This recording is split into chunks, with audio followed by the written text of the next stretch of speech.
Welcome to the Look Good, Move Well podcast. Well, here we are in the studio, all bundled up in our sweatshirts and hoodies for the first semi-cool days we've had in a long time. Mm-hmm. And if you're not watching us on YouTube right now, we are both rocking the brand new, 1950s collection of the Eleiko Heritage collection. The Heritage collection of the Eleiko Sport new apparel line. It's pretty nice. We didn't even plan that we were going to wear these today. No, we didn't. But we actually all three of us got them in the last week, and they were so exciting. You have to bust it out. Yeah. My wife gave me my first compliment on an outfit in probably a year today. Wow. So. If you're not watching on YouTube, head over there, check us out. We look pretty fly. All right, so we got a question from a Persist member who's also a coach, and they're running into a challenge around nutrition with their clients, and they want to get some, feedback from us and maybe some language to help communicate to their clients better. Do you want to share with the audience what that is? Yeah, sure. So this was a DM from Christy. Thanks for sliding into the DMs, Christy.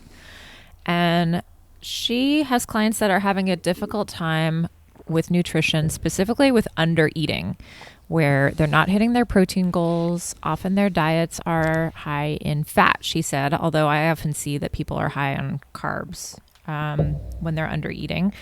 But specifically, she wants to know, how does this affect people in a way that she can clearly understand so that she can better communicate with her clients that this could be detrimental in a number of ways? Yeah. I have been giving so much thought to this lately. I mean, we've written some articles about this that we've sent out to our email list. And they all they dive into a specific point, but then that doesn't tell the whole story. And I don't know that we're going to be able to tell the whole story today, but the question is under eating even a thing? Do people under eat? What does that even mean? Are you under eating? Are you starving? Is your body going into starvation mode, which is a real physiological adaptation that happens where we start to turn on a lot of biological processes to kind of avoid death. Mm-hmm. Is that what's going on? Is that detrimental? Sure, that's detrimental. We don't want to be in that position because that's not optimal living, but we have mechanisms to keep us from dying, in starvation means. And then when people are truly in starvation, when you feed them food, are they totally damaged? Does going into a impoverished area that doesn't have food, there's famine, and then you bring in a bunch of food, let's say it's high quality food, and you start feeding people, are they broken as a result of that, or will they just start to replenish calories and over time put on weight and get back to normal? Is that a thing? So it raises a lot of questions, because I think people we're in a very unique time in history where it's there's all this food around, there's no shortage, people are not moving as much. There's an abundance of food around, so we're eating more than we need. And so people are oh, how do I manipulate my food to try and lose weight? And this is just not part of our evolution and our biological history, so we're kind of trying new things. And it raises this question of wow, I feel I'm under eating now all the time. And is that having a problem?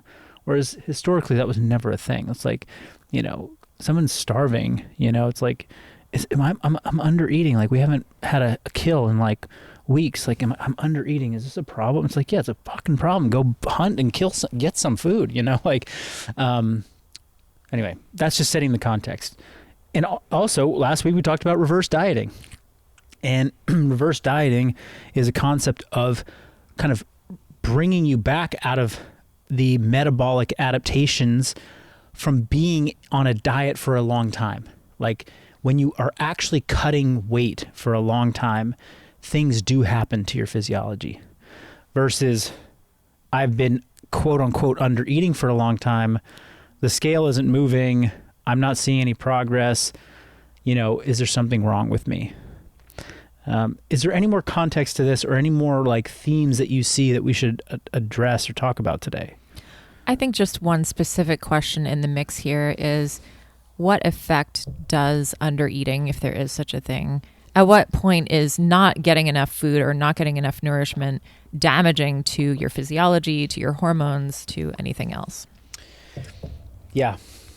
There are a couple probably like specific markers that would come up that I would talk about, but these are typically only happen in the instance of like extreme dieting, where people are really like cutting calories a lot. And here's the reason, like let's say you're cutting calories significantly in an effort to lose body fat. Then when you cut calories significantly, you have to be mindful of where you're getting, your calories from, how much is coming from protein, how much is coming from fat, how much is coming from carbohydrates. And there are like certain thresholds of carbohydrates and fat and protein that if you drop below for long periods of time, extended periods of time, that could be detrimental. None of them are probably problematic for like the short term of like, weeks. Yeah. But if you do it for months, yeah, there's a problem. So some people talk about like never dropping below 15% and definitely not below 10% of your total calories from fat. You can do some math on that, but if you just like go, let's just take the 2,000 calorie a day example. 10% of 2,000 calories is 200 calories, which in grams of fat is approximately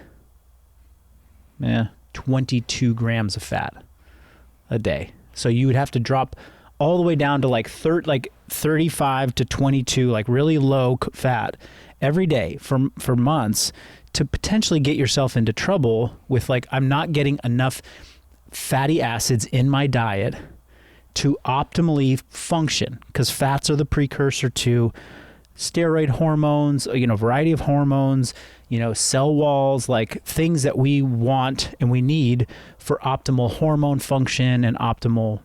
But that again is pretty low. Like you really have to be aggressive. And most people who are, unless they're like extreme dieters doing body composition, physique composition, competitions. Wow. They're training for physique or they're doing something very intentionally aggressive. Like I don't see a lot of people getting into like danger territory with that. What about women who lose their periods though, if they're dieting down? That's a situation that's a downstream effect of they're in that very low calorie situation. Most typically that's like they've lost too much body fat and remember, body fat is not just this storage place for energy in the body. It's a very active tissue that plays a big role in hormone signaling and signaling in the body. Mm-hmm. So when you drop below a certain level of body fat, men and women, like it signals, hey, you're not in a good place for reproduction. Men who are very low in body fat will lose sex drive and their testosterone will drop. And women who lose a lot of body fat, and that threshold is different for each woman, they will lose their menstrual cycle because it's like you're not in a good position to bear a child. Now, is that because they ate too little fat? No, it's more likely because they were their calories were so low for so long that they lost a lot of body fat. Mm-hmm. Women or men, and I've heard this more from women over the years of coaching, it's like, hey, am I messing up my hormones because I'm eating too little? And here's the example is, a woman in her 40s, client who's like in the 20+%, 25%, maybe 30% body fat, is not super active, doesn't have a ton of muscle mass, and they're saying, hey, I'm worried I'm messing up my hormones by eating too little. And they're also stuck. They're not seeing their body fat change, their body composition change. And so that's more of an instance, I think, of, well, I don't think they're at jeopardy of like damaging their hormones. Something about the way they're eating is not supporting fat loss. It's not a product of like your hormones are broken. They're not eating sufficiently to fuel hard training, and therefore they're not pulling the lever that is going to actually change their body, which is get in the gym and lift heavy weights and build muscle. Mm-hmm. So it's like, I'm going to go on like a 1,200 calorie diet. I'm going to be sedentary most days. I'm going to do cardio 3 days a week, and that's going to change my body. And it's like, guess what? You're sedentary. The cardio bouts that you're doing are not burning a lot of calories. You're not raising your basal metabolic rate through lifting weights and getting more muscle. You don't even have the energy to go and do something like that. It's like hard enough to go and do your cardio workouts because you're so underfueled. So this whole cycle that you're in, and you're not eating a lot of protein. So the whole cycle that you're in is not optimizing your ability to lose weight. It's not because it's damaging your production of hormones or, you've ruined your metabolism. It's because you don't even have enough fuel to go out and like get after it. Yeah. Because you got to get after it. You got to go and work your ass off if you want to lose pounds. Yes. And, so again, I want to talk about like, I want to focus on like who are we really talking about? Yeah. Because people have probably also heard like The Biggest Loser, that old, the TV show. Maybe it's still on, but like these individuals, I don't know the full scope of like how long the competition lasts, but it's many months of grueling caloric deficit where they're like starving and working out for like crazy and trying to make these massive changes happen to their bodies. And they do, and they win. And at the end of those, there's been like, there's talk about like how these people have damaged their metabolism because they were so underfed for so long and pushing such high stress that like they get to the end of this and they just like, I'm tapped out. I can't do anything. Their body is just like broken. Mm-hmm. That's real, but that's a very aggressive amount of caloric deficit with like incredible like efforts of work. And that's a unique circumstance. And the person who like dieted for a bodybuilding show for like, 6 months mm-hmm. in prep, who lost their period, like that is a very unique circumstance. That's a very extreme example. And I don't want those extreme examples to like make people fearful of like getting into a deficit, working hard, like that's not to be feared if you are looking to change your body. And so I think really what is happening with this coach is like, hey, I find that my athletes are under eating. It's like, are they under eating? I don't know if that's really the right way to say it. They're under fueling to be able to like give the type of effort and lead the type of life that's going to lead to the changes that they want. They're just approaching things with like, well, if I eat less and ultimately do less, like that's going to be my path towards losing body fat, and it's just not. And that group of people is not in jeopardy of damaging their hormones and damaging their physiology long term. What they're in jeopardy of is never actually seeing anything change because they're not eating sufficient protein, have enough energy to get after it in the gym, and focusing on really building muscle to change the metabolic output that they have every day and really get the energy balance equation shifted in their favor so they can start slowly and consistently losing body fat over time. Yeah, this is something I think we talked about before of how the mental framework should almost be eat as much as you can to get the result that you want versus eat as little as you can to get the result you want. Yes. Yeah. And this obviously depends on the person and where they're at in their weight loss journey. But, it's like if you can eat 3,000 calories a day and maintain your weight, you could also eat 2,200 calories a day and maintain your weight. that difference of 800 calories comes down to like how much muscle you have, how much you're moving, what your non-exercise activity thermogenesis is. Like there's factors that can vary that.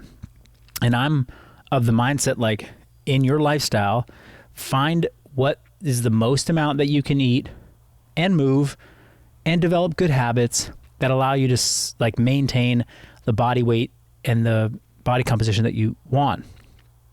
And the reason being is if that is, if you maintain in this, like, call it like this high energy turnover lifestyle versus like the low energy turnover lifestyle of like, I'm eating as little as I can.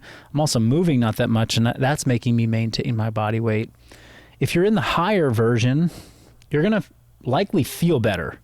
Like, you're going to have more energy coming into your body, which is just like you have more opportunities to like feed yourself, fuel yourself with good food. There's pleasure in that. Like, that is rewarding on the brain, gives you a sense of like, okay, I have energy.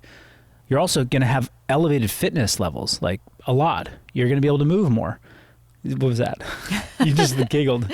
Well, just because this tracks so much with my personal experience lately. Yeah, and you're going to be able to give a lot of, validation to this by just sharing that. But it's like, if you're at this higher, and Dr. John Berardi coined the term G-flux I don't even know how many years ago it was, but it was energy flux. It was like, energy in, energy out. Like, remember, the difference in energy in, energy out is what changes weight. So if you're burning 3,000 calories a day and eating 3,000, that's the same as somebody who's burning 4,000 and eating 4,000. And it's also the same as somebody who's burning 2,000 and eating 2,000. So I could, like, in the last 2 days, like, I got really busy with work and I was staring at my step counter and I was like, damn, I've walked 500 steps today. That's it. And I didn't exercise.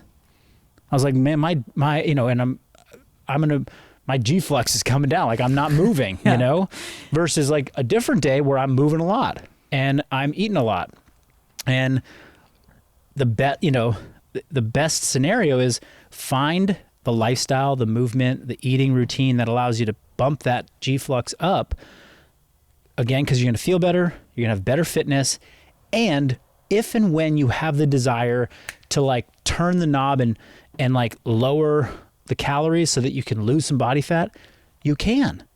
If I was only eating 2,000 calories a day and barely moving, and then I was like, I want to lose some body fat, what am I going to do? Like, go down to 1,000 calories a day? Like, cut it, even further? Like, that's going to be really brutal, in terms of like from a psychological standpoint and a physical standpoint, to try and cut more calories in that situation.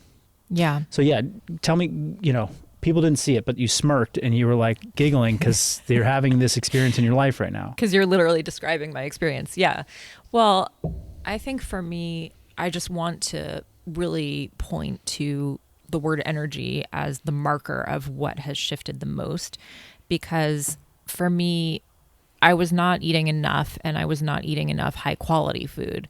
And I felt like when I transitioned into doing that, it started this feedback mechanism where I had more energy to push harder in the gym, and then I got more muscular, and then that felt good. And then it was like, okay, now I can do 4 sets instead of 3 sets when it says do 3 to 4 sets, I can go for that extra. And then I have more energy around the house and I'm cleaning my house more. And it's like, the more I move, the more that feeds back in to build the energy up. Yeah. And then all of a sudden it's like, hey, I feel like I could do a little more in the gym than even my workout says. And it's like, I don't need this to go to the level of I'm working out 24/7, but it's just so noticeable how the transition from not eating enough to eating enough for my needs starts up this engine that then makes the whole thing feel even more efficient and smoother. Yeah. Yeah. It is a phenomenon that I've seen, experienced personally many, many times. And I also just know that it's not what everyone needs to, like you see somebody who's carrying too much body fat. It's like, hey, you know what you need to do? You need to go eat some more. And that's really going to get you moving. It's like, that might not be that person's like that's not their main lever to pull. Mm-hmm. Maybe for this coach who's wondering about their clients, it's like you really have to sort of put people into different buckets. Like, is this person truly doing everything that they need to from a training perspective and movement perspective to get the desired results? You know, they're focused on the diet right now, but like, are they actually working hard enough like to change their bodies? And okay, if the answer is no, then is it a nutrition related thing that's keeping them from like pushing themselves, or is it just that they haven't adopted the framework of I need to build muscle and that's how I'm going to change my body? Mm-hmm. Or are they not sleeping? Perhaps. Right. Yeah. Like really get to like what is going on with this person and why is, you know, what is their like main obstacle, you know? Because again, if they're quote unquote under eating, but they're not losing weight, then I want you to reframe that. They're not under eating. They're just in a low G flux state. That's it. They're burning 1,200 calories a day and they're eating 1,200 calories a day. The number is shocking to some people. You know, we posted a lot of case studies over the past few weeks on social media and people are like, "Whoa, that number is kind of shocking. Like it's shockingly low." And I'm like, it's because you got a really healthy G flux. Like you're a female who's burning 2,500 calories a day, like, and that's working for you.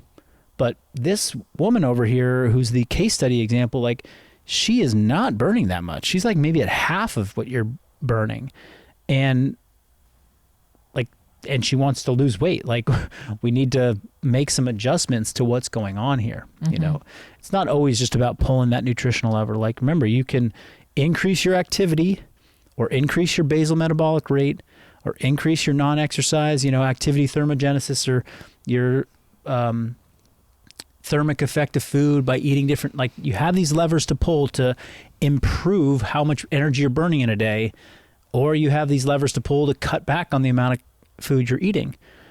We talk about all of them, you know, and so it's like under eating should, you know, just call it like, hey, you're just fueling, you're in a low fueling state, you know. Yeah. You know, you're a highly like efficient engine over there that's like you don't need a lot of gas, but you also don't burn a lot of gas. You're just, you know, you're one of these hybrids over there. But I don't think it's about like giving people language to like make them fearful of low calorie diets. Like, you know, lowering calories is not going to break your metabolism. It's not going to break your hormones. You know, going to these extremes that I talked about, like the Biggest Loser extreme or the physique competitor extreme, or, you know, somebody who's like, and we have clients like this, and like I had a consult with one of our coaches recently who was like, hey, I'm struggling with this client who's, you know, they're just constantly injured. Like they're in this kind of global, you know, state of inflammation, it seems like. And I was like, well, tell me a little bit about them. It's like, well, they weigh this much and, you know, they eat this much and they're kind of fearful of, it seems like they're kind of fearful of eating more. And I was like, okay, here you have somebody who's wanting to train like a, you know, badass, but wants to eat like this way to maintain a small frame, you know, a petite frame. And I'm like, that's a problem. Yeah. You know, I had a client for years who was like that. It was just like, I want to make it to the CrossFit Games. Like I want to train like a badass. And I used to be a marathon runner who, if I was more than 105 pounds, like I was never going to succeed. So I'm just going to eat like that and train like this. Like, well, that's okay for a couple months, maybe for 6 months. But after a year, 2 years, 3 years, like things break. Things start to really get messed up. And I find that is by far not the majority of people. Like those are real exceptions. You know, they're not the normal person. So while there are instances where people can get into metabolic, hormonal issues with extreme diets. I didn't find that to be the case with, the average person seeking fitness advice. It was not aligning to, I need to fuel enough so I can go and hit hard workouts, build muscle, clean up my, basically create better consistency with my food. Mm-hmm. Because something we haven't even discussed is like the group that's under eating by this coach's question, they're often the group that has frequent overeating in like, oops, I slipped. Yeah. Moments. Oops, I slipped. Or, well, I just, I went out and had some drinks and we went and got, dinner out and, they're eating 1,200 calories a day, 5 days a week. But then on the weekend, it's like, well, I slipped up to 3,000 calories 2 days in a row. So are they really under eating? It's like, no, they're actually still overeating and they're still gaining body fat slowly but surely over the course of a year. Yeah.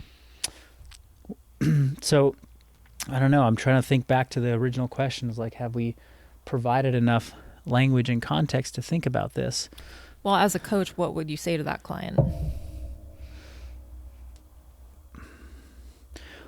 Well, I mean, is the question coming from the client? Like, are they saying like, hey, am I under eating too much? Or is the coach sort of projecting that onto them, being like, hey, I've seen people under eat and I've gotten into situations where I've under ate and for too long, I personally, Marcus has done that. Yeah. And I don't want to see someone else go through that, but is that really what's going on with this person? Like, let me make sure I use the right language to tell them. It's like, it's not a matter of under eating. It's a matter of like, you just got low G flux or whatever language you want to put around that. Like you're kind of burning, you got like a slow burn going on and you're not eating a lot. So altogether, it's not really creating the deficit that you want to have. Like we want to get you training hard. Yeah. And that is like we said, for you is like eating higher quality foods and eating a little bit more consistently is a way to, a lever that you can pull to get more out of your training and build more muscle. And like, that's a good feedback loop for you, but it's not for everybody. Right. Some people just need a mental kick in the ass to be like, I got to freaking start going and, moving. Like, and I need to create like my daily habit where I'm going to start moving every day. And it's guess what? It's not going to be easy. No, it's not going to be easy for anybody. It's like, I got to get on that Peloton 30 minutes a day. No questions asked. Like, I got to start somewhere. Okay, now I got to like hit my 3 weight training sessions a week. I'm going to bump that up to 4. Now I'm going to start lifting heavy 3 days a week as opposed to just the circuits. Now I'm going to actually start to hit PRs. I'm going to actually start to try and win something in the weight room. Like, now we're talking about like progressive overload, building muscle. Like, you can do that over the course of a year. You can dramatically change the fire that is burning inside of you that burns calories. But that takes commitment, and it doesn't necessarily take somebody eating more to be able to do that. Like, you could do this. Guess what? There's plenty of calories on your body stored up, ready to use, to get you there. We just have to, and that's a coach, that's where coaches come in to really support people to make those changes, because that stuff's it's not easy. Yep. Yeah. The last thing I'll say is that, we were writing this, like we wrote that editorial about reverse dieting and, hey, if you've been under eating for a really long time, truly under eating for a really long time, like, and dieting, there's a point at which you need to kind of like stop and like start over, like bring it back to baseline. Well, how do you bring it back to baseline in a slow and steady way? And then I saw, and I shared it with you. I was like, oh, look at this great infographic or this great article that Berardi pointed to, which now I'm forgetting the test, but it was like, it's like the Sherpel test. The Schleck test or the Sherpel, I don't know. But it was some test where it was like, answer these questions to know if you're really in that deep deficit. Yeah. And It was like, if you're really under eating or really dieting hard for long enough, you start to sleep like shit. You start to crave foods like at weird times. Like you might wake up in the morning like having like chewed on your pillowcase because you were so hungry, or you wake up in the middle of the night and you're like, I got to go like eat something. Your sex drive goes to maybe nothing. Like you're cold all the time. You don't want to like move anymore. You're like, your NEAT drops to like 0. You're like, yeah, like I'm not going to pick that up. I just don't want to pick that up right now. It's just a lot of work to get down there. I mean, all the things that bodybuilders talk about, like in the final weeks before, they say like my prep was super hard. Yes. People are like, bodybuilding's so easy. Like it's not a sport. It's like, just try a prep. It's brutal. Like in those last month, the weeks and months, like leading up to a show, you are starving. Yeah. And it is, your body's fighting that hard. Mentally, physically, hormonally, emotionally. Pudding time instead of cuddling time was the one that made me laugh. Yeah. Would you rather have pudding time instead of cuddling time? So I just think that like those are some good tests, not, or at least areas to consider. It's like, is this person under eating? It's like they're not under eating in the way that we're talking about with like you've been in caloric deficit too long. They're just under fueling perhaps to like really get into the right state. But getting them to raise their fueling doesn't just mean like we're not going to start with just the food. We're going to start with the movement. It's like, hey, let's move a little bit more. And they start moving more, and then a month goes by, 2 months goes by, they see some weight loss, but like they don't have any more energy to bring. It's like, hey, let's bump up your calories by 100 calories a day. And then they start hitting their workouts even harder. So that feeds that's a good feedback loop for that person. Yeah. Right. I've heard people, but this is in the bodybuilding community, it's like somebody who's of average body composition, maybe like they're muscular, but they're not like ripped.